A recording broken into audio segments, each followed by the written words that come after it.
Hey, what's up everyone? My name is Coach Dave from StructuredStrength.com, and today we're going to be talking about dumbbell power snatch cycling and how to warm up for it. So the Open is coming, so I know a lot of you out there are getting ready for the Open, and most likely some type of dumbbell cycling movement is going to pop up in it, whether that's dumbbell clean and jerks, it might be dumbbell power snatches. We saw this year at the games, we saw kettlebell push press in it, which was fun to see get people no reps on it.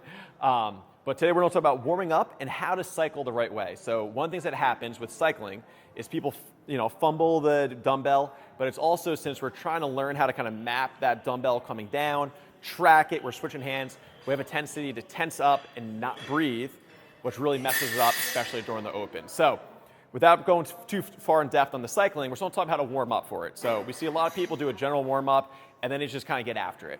One of the things that dumbbells expose for people is their ability to not handle anti-rotation movements. Their lower back blows up, things get all kind of mangled and messed up. So especially the first Open workout had dumbbell snatches and burpee box jump overs, and so many people need a bacchiotomy after that. So we want to make sure we're warmed up right for it. So the first thing we always do, this is a 20-pound dumbbell.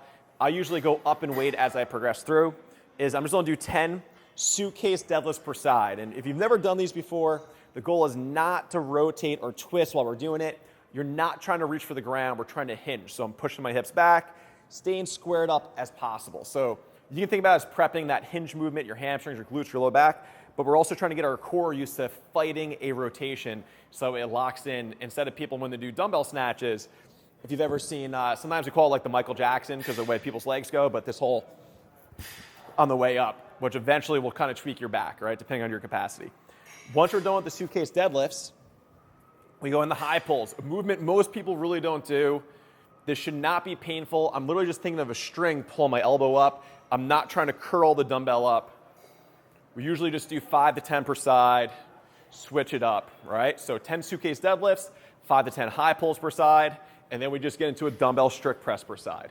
Now, in all these movements, I'm actively bracing to fight my body from twisting and turning, and we're trying to get everything ready for that movement that will start on the ground, come up through that high pull, and through that full shoulder range of motion. So we're breaking it down in different movements, so when we get to the full movement, everything is warmed up and ready to go.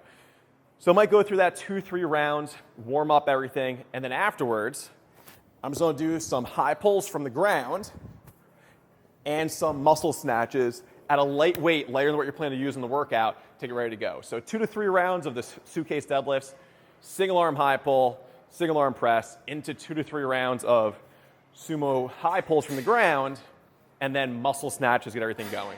Now, when it comes to actually being able to transfer from hand to hand, that cycling that we see in double snatches, where it comes from overhead, we want to switch hands on the way down, tap the ground, come back up, switch hands.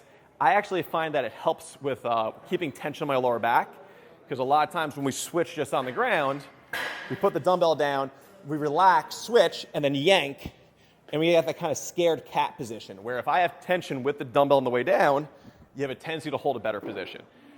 So first thing first, people get all messed up with this. If you never played a sport that had to do with catching and throwing, it's going to be hard for you, okay? It's almost like when people first do wall balls, they get all messed up because they're not used to it. So first thing I'm going to do, lightweight, nothing heavy, is I'm going to do a little dumbbell juggling sort of, all right? So I'm just going to pull it up and catch, pull it up and catch. And I'm catching it with my whole body, and I'm bracing pretty hard, right? And catch, catch. I might come a little higher, catch. The reason I'm catching on the way down, because when that dumbbell comes from overhead, I want to catch it on the way down. I don't want to catch it here and then carry it down. Does that make sense? So I'm not going catch like that. I'm catching on the way down. If you're a Rocky fan, you might have seen him bouncing the racquetball. He catches on the way down, right? So now I can take it, I can bring it up overhead, and I can go slow motion because it's light. Notice how I keep the dumbbell close. The first thing that happens is my elbow bends, and then I can catch it. All right, one more time. Elbow bends forward, hand comes down. You can see I'm leaned back just a little bit. I'm not leaning back for my lower back. My weight's just a little bit back. And then as I release it, I catch it from on top, just like we did in that little dumbbell juggling kind of act, all right? And then we can add more weight and a little bit more speed. So it's up overhead. All right, same side just so you can see it. We can build and build and build to learn how to cycle it without doing the kind of weird, holding your breath, everything's hard. So now when we get into the rhythm, it's not super, super fast because I have a pace with it where I can breathe. I'm not just going and throwing anything down, not breathing. So slow this down, go through the warm-up progression, make sure everything's ready to go, especially your core. Practice that dumbbell juggle. Practice that dropping and catching. You'd be surprised how much better you are at these movements. So when the open pops up, you're ready to go. So if you have any questions, comment below. If this video helps you, please like and share. Talk to you guys soon.